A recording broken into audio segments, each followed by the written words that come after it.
USA Global TV and Radio proudly presents the Royally Rich Lifestyle Show, starring Ian Pelham Turner and Helena CHARD.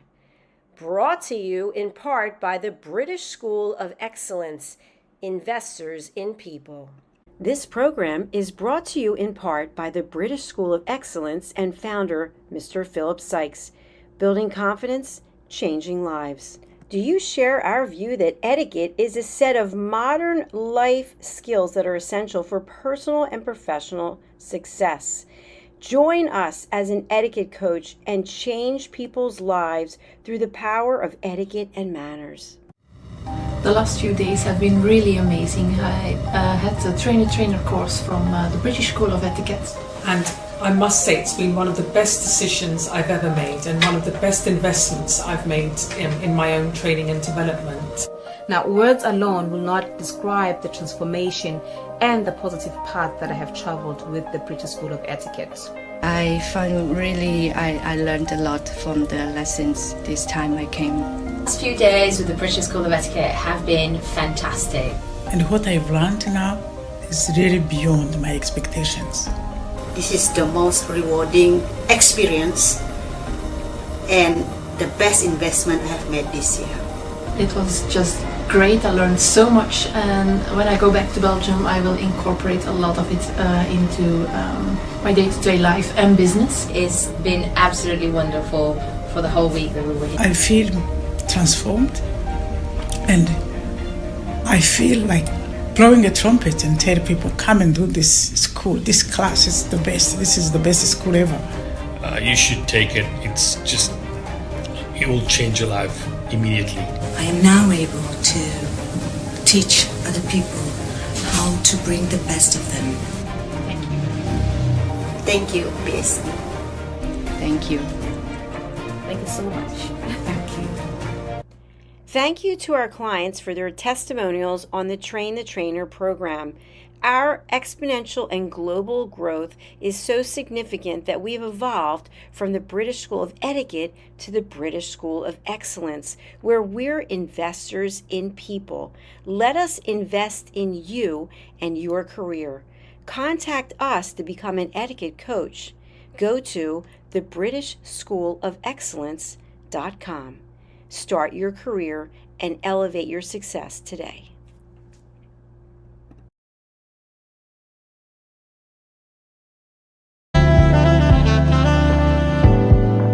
Welcome to USA Global TV and Radio, where our mission is to provide education, entertainment, hope, and inspiration. USA Global TV and Radio connects you with experts and audiences all around the world every single day to help you succeed in business and to live a richer life.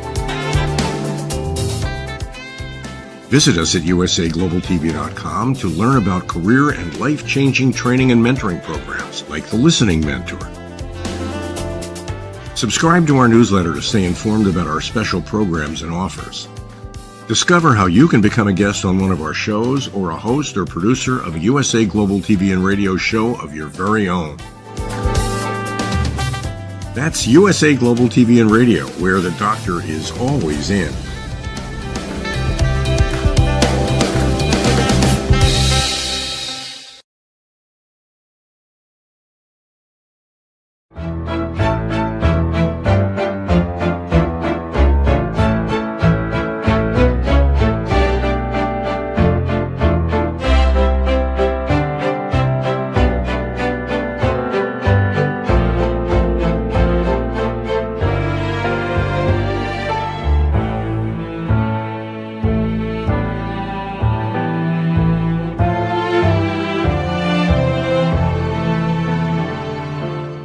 Hello and welcome to another edition of the Royally Rich Lifestyle Show with me, Ian Pelham Turner. And me, Helena CHARD. Well, it's going to be a very cold week this week, over the next couple of weeks. And today we thought we might be snowed in. So we're actually calling from our home studios today. But first of all, Helena, you've got some royal news for us. I've got royal news. I have, Ian. So I think beginning with, we were so pleased to see the Princess of Wales yesterday, looking absolutely radiant.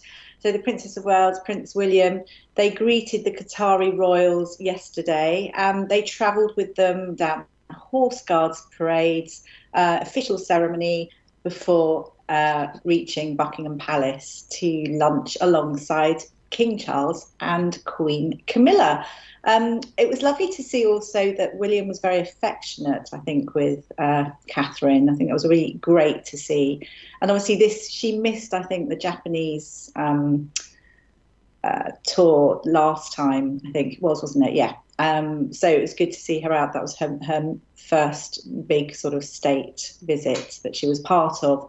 And so I think moving on as well, I just had jewellery and everything, but I know we don't have as much time to talk about all the clothes, but also Queen Camilla, the latest health update for her. I think she's been so brave, and in fact, they all have been incredibly brave. So she revealed to guests that she's just recovering from pneumonia. So it was very, very serious. And she's battling post-viral fatigue, which if anyone's had it is really, really tiring. So it's floored her. So she's missed lots of the outdoor activities, etc. But obviously wanted to be part of the Qatari visit and has done so much work. So really do applaud her for that. And seeing King Charles and Queen Camilla as well, they really did wow at the state banquet, which was a huge, huge success. That obviously the Qatari royals were absolutely, blown away as well. And I think Camilla was in that wonderful floor-length red dress by Fiona Clare.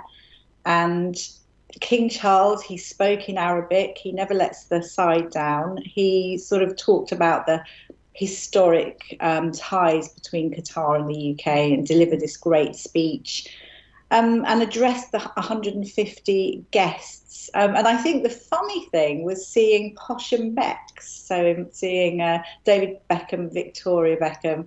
They were guests. So obviously everyone is absolutely convinced that the football legend, that is David Beckham, is set for a knighthood. And I know that he would be absolutely thrilled.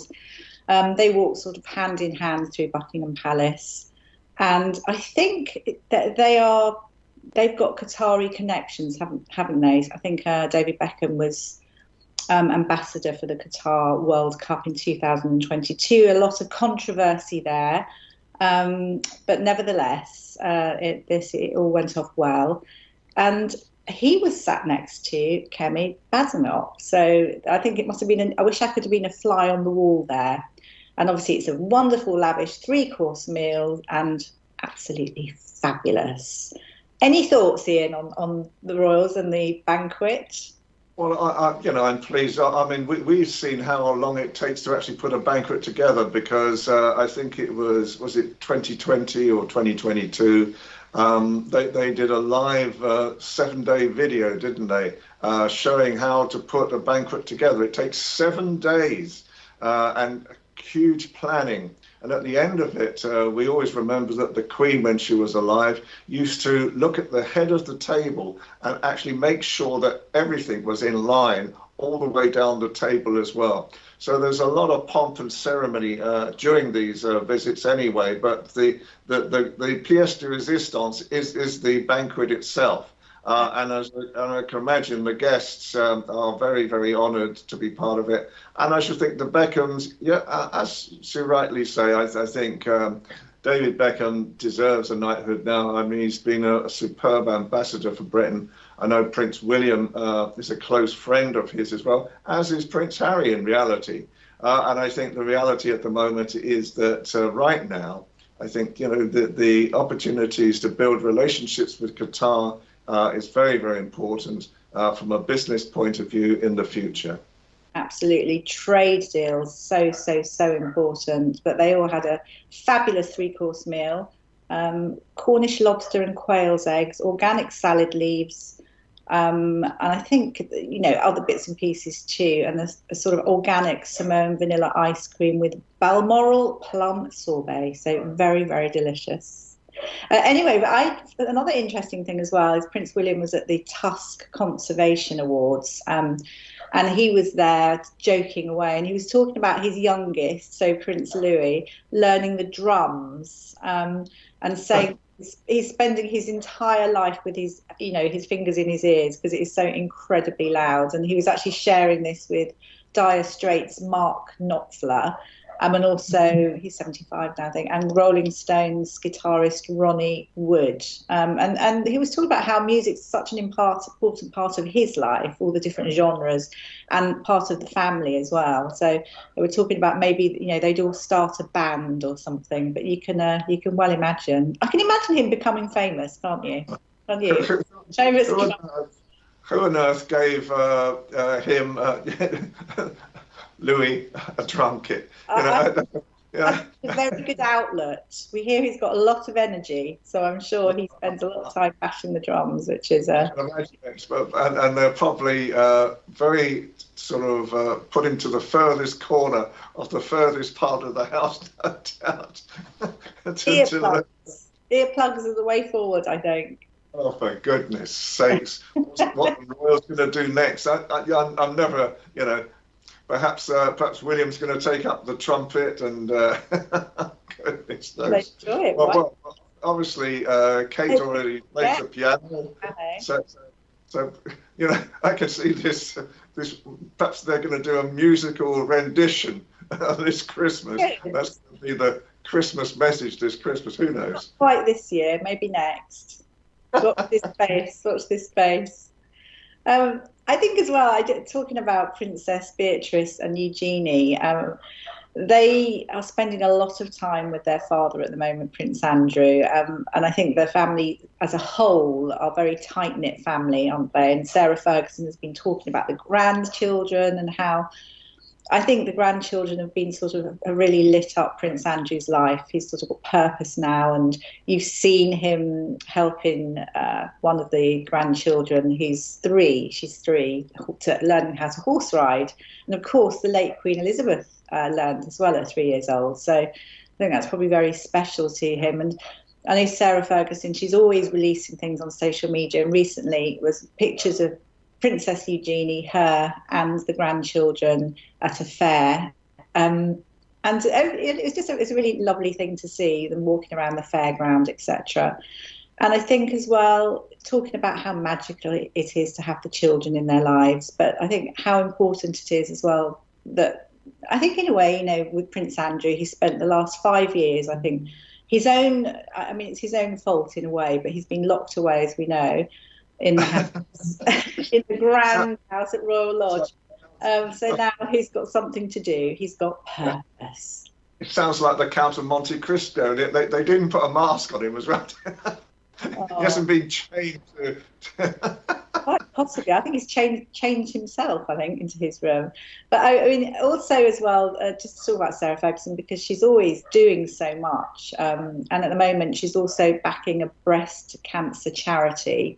And it's to do with new imaging, it's to do with mammograms, etc. So good for her. It's called, Patron of Prevent Breast Cancer. And this is to train lots of people in a hospital in Manchester. So that's all really good. And just as a little tiny thing. So where do the flowers go after big royal events, like the banquets? They go to the hospitals, don't they? They do it in one sense. So it's Queen Camilla's a patron of floral angels. I think they're based in Covent Garden.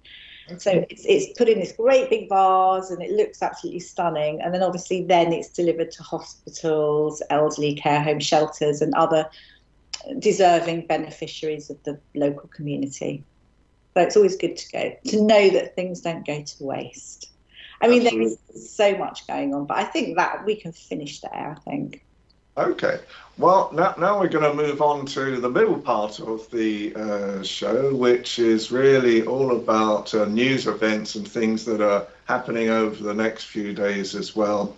And tomorrow, Sir Keir Starmer, the Prime Minister, is going to launch not what's called a reboot. It's just, in his terms, it's an affirmation of the 5 pledges that he wants to actually make to Britain and putting some timelines on them at the same time. And they are very interesting, and I'll go through them in a minute. But the first thing is that there was nothing actually put in a timeline about the reduction in immigration, illegal immigration. So everybody's wondering whether they're trying to sweep that under the carpet. And the reality for this happening in the first place is that the past few months, Keir Starmer's personal ratings has plummeted terribly.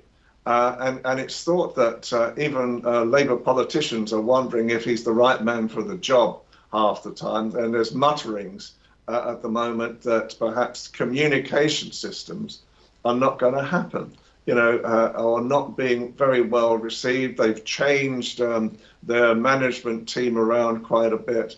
And so tomorrow is really, a lot of people are sort of saying it's the new relaunch of the Labour Party and their principles, what they're wanting to do.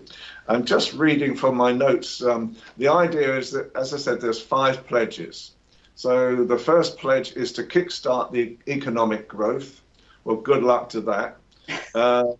Make Britain a cleaner energy superpower. Well, good luck to that. Take back streets. Halving serious crime. Now that is a very interesting one to go for, and a lot of it will sort of depend upon how much money is given to the police and so forth. Breaking down barriers was an interesting one, down to opportunities to reform childcare and education systems so that there was no glass ceilings for anybody in this country. Well, that's very much a socialist pledge anyway, and probably an easier one to put together. Another one from Wes Streeting, who is the Minister for NHS and for medical issues, is to build an NHS fit for the future. And again, it may be that at the moment they're trying to work out how they're going to do it, because first of all, during the elections, it was thought they were going to try and do most of it in the first term. Now, apparently, they're talking about it over a 10-year term. So they're hoping to sort of have 10 years to actually do this. And I think, the reality at the moment with all of this is that, and it'll be interesting to, what your views are, Helena, because, for me right now, obviously, I do political work as well.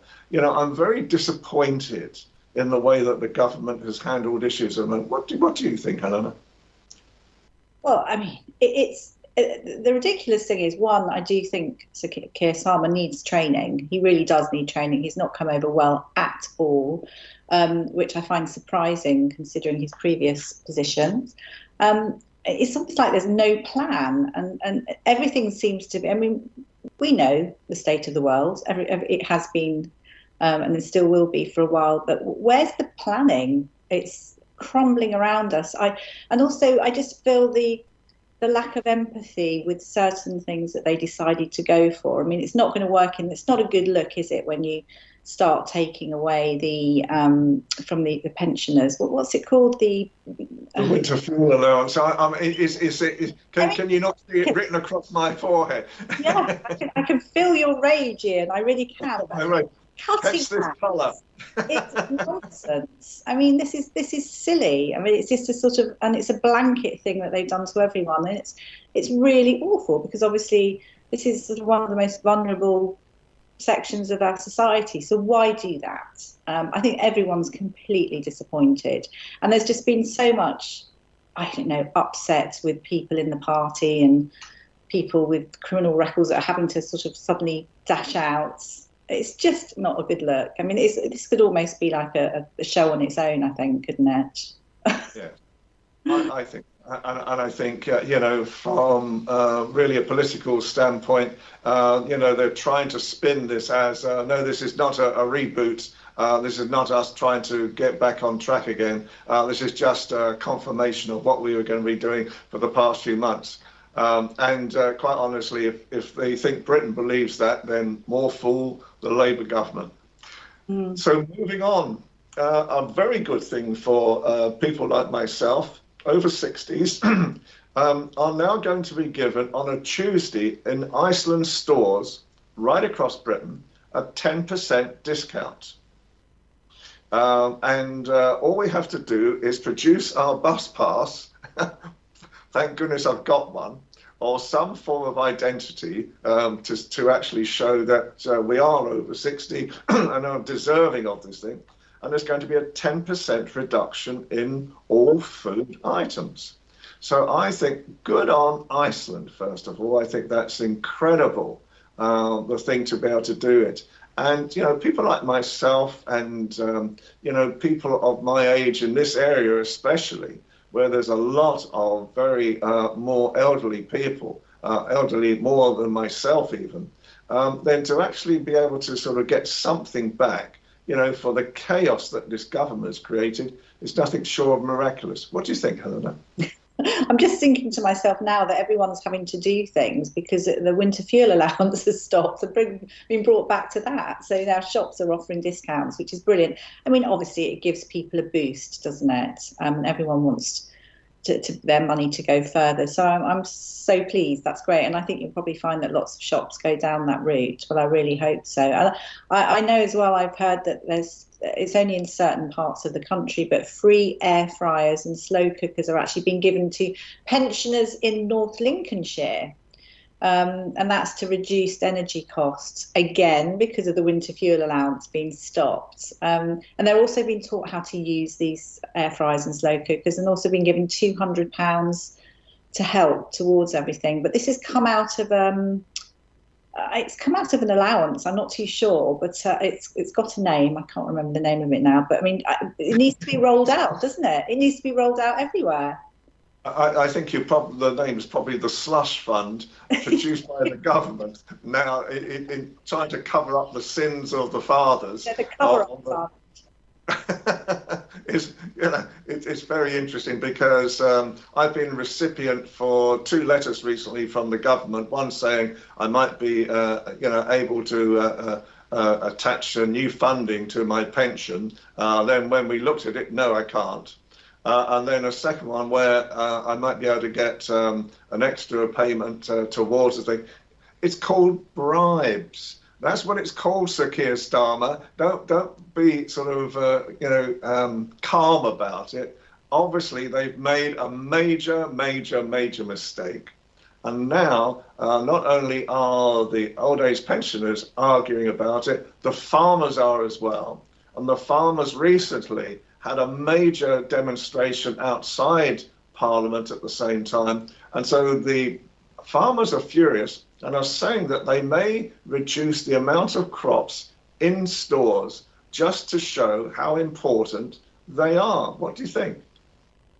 Well, I get it. I think this is down to the changes in inheritance tax, isn't it, for farmers, which was announced in the budget. And as you say, they descended on Whitehall earlier in the month. And I mean, there's so many different portions of society that are mad with everything, and everyone, I suppose, thought that a new change of government would be a refresh, and wants to look at it in the best possible light. But now, I mean, you remember the guy that petitioned for a new government, and of course that's true because everyone wants Sir Keir Starmer out. I think this is what's happened.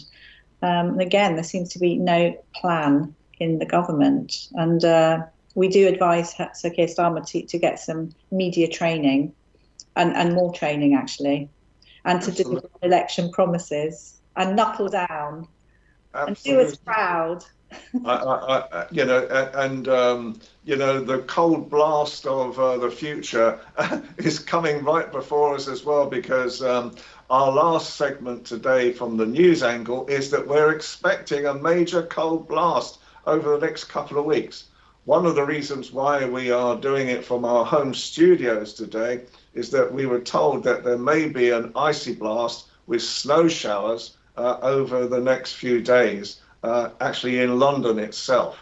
And so we're all expecting now to be in our winter woolies, hence this, and to try and keep warm at the same time. And actually, this is my fear now, because if we do have a very bad winter, a lot of people like myself are okay. We can actually struggle through it. We're not perfect, but we can struggle through.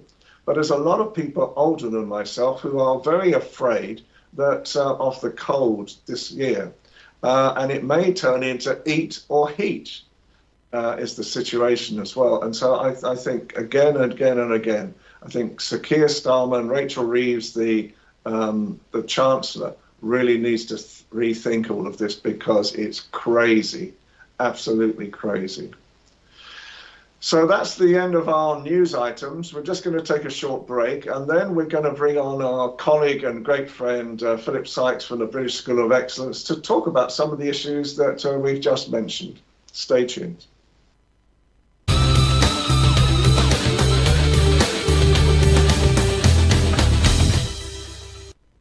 So welcome back again, and now we have our great friend Philip Sykes from the British School of Excellence. Philip, good afternoon. It is a pleasure to see you, and a good day to all of you and all our listeners and viewers out there. It's an absolute pleasure to be with you again. Excellent. Well, Philip, as we know, tomorrow the British government under Sir Keir Starmer he is saying this is just an affirmation of all the things they've been doing for the past few months.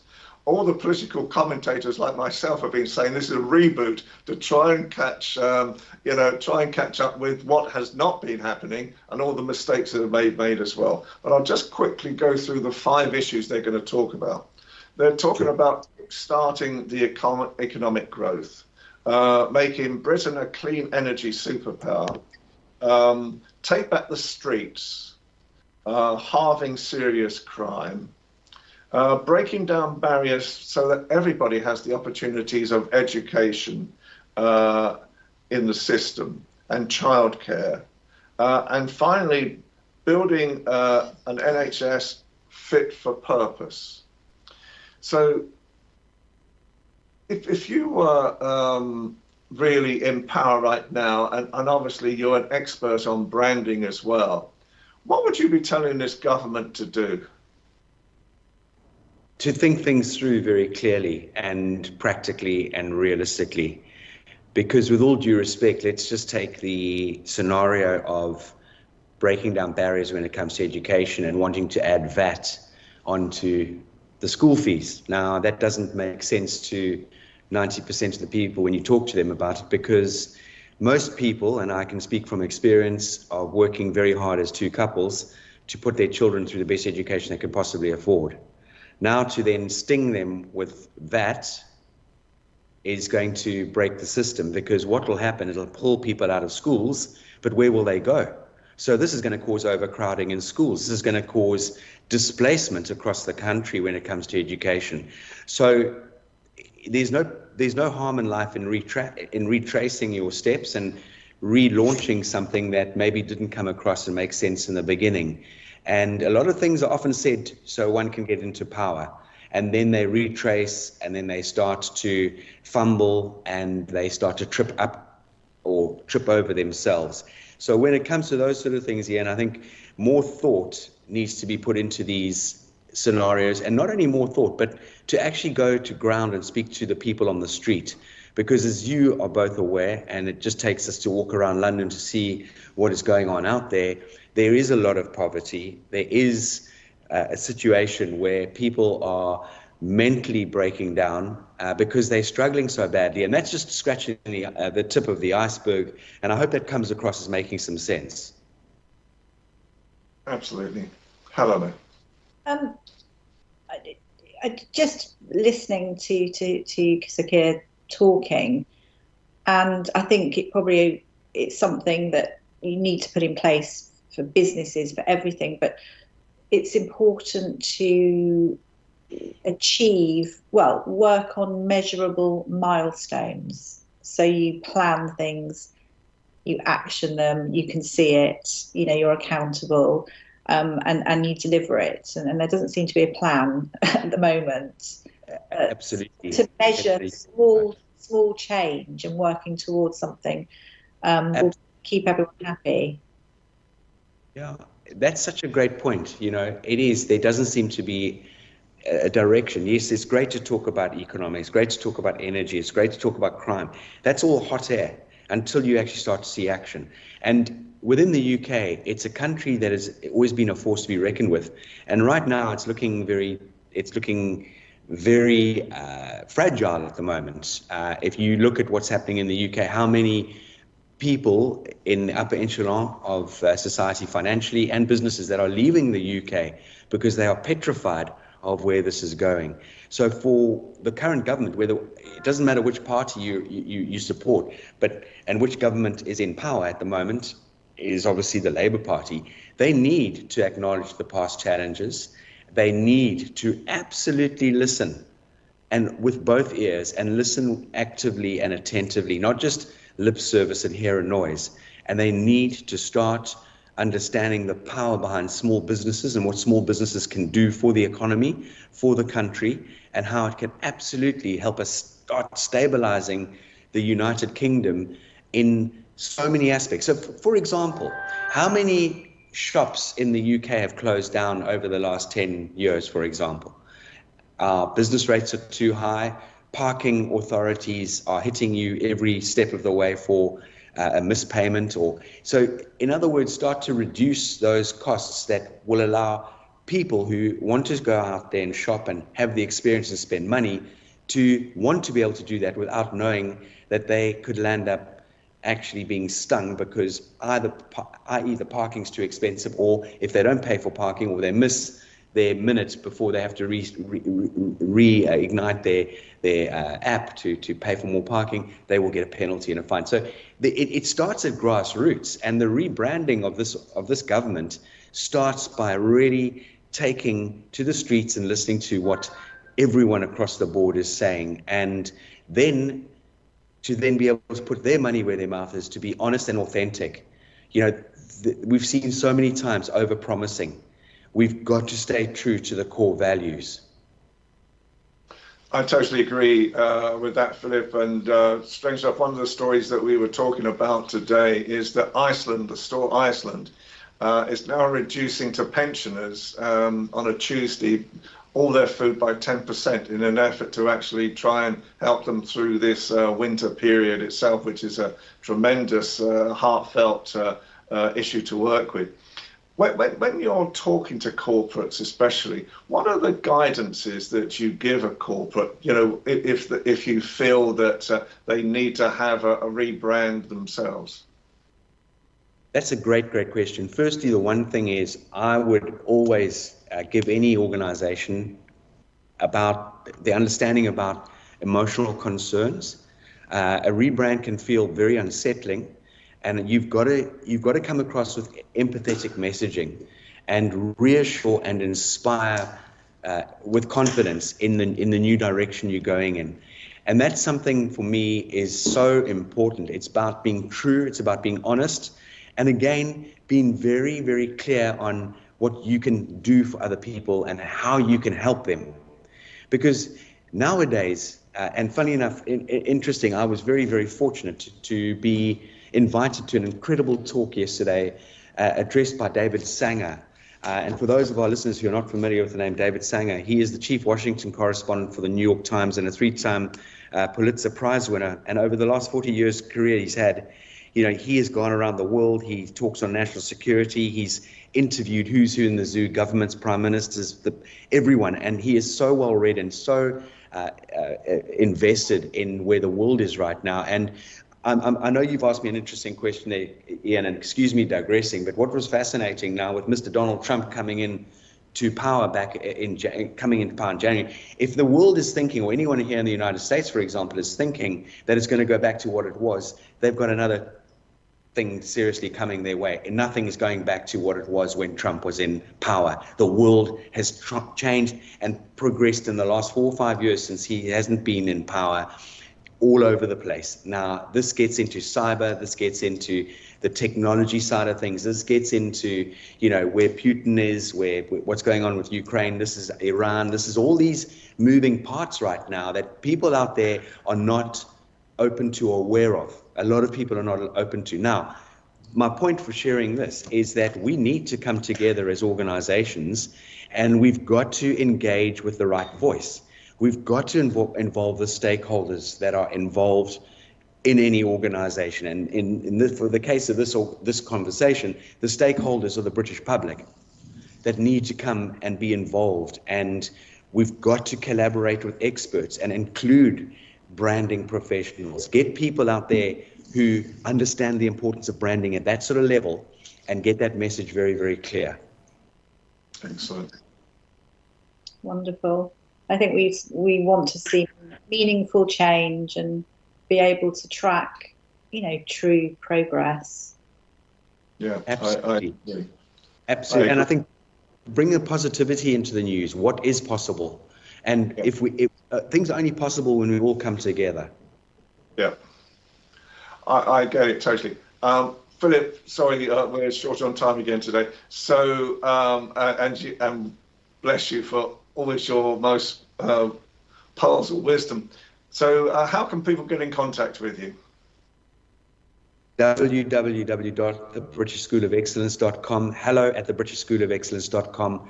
We've got our telephone number on our website. We have a WhatsApp number. We love engaging in conversation, and we love helping people build their confidence to move forward in their lives, whether it's in their relationships with their loved ones or in business, to elevate themselves to every level they can possibly dream of and think of. Bless you, Philip, and thank you again, and have a warmer day in Florida, but it sounds like it's not so warm there either. It's not so warm, it isn't. It's 6 degrees at the moment, so hopefully it'll get up to about 9. Okay, have a good day. Thank you. Thanks very much. Bye-bye.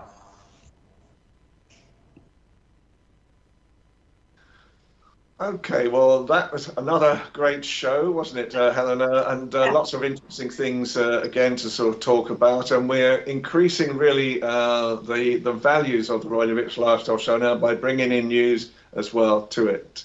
Can I, first of all, personally thank Helena Castrati from ALB UK TV for helping us put on the show, for Dr. Jacalyn Kerbeck from USA Global TV and Radio, and Philip Sykes from the British School of Excellence. So for me, Ian Pelham Turner. And me, Helena CHARD. See you next week. Absolutely. Have a great week. Keep warm. I will. Lots of hot tea, I think, over the next couple of weeks. And we will see you again next week. Take tune. Bye for now.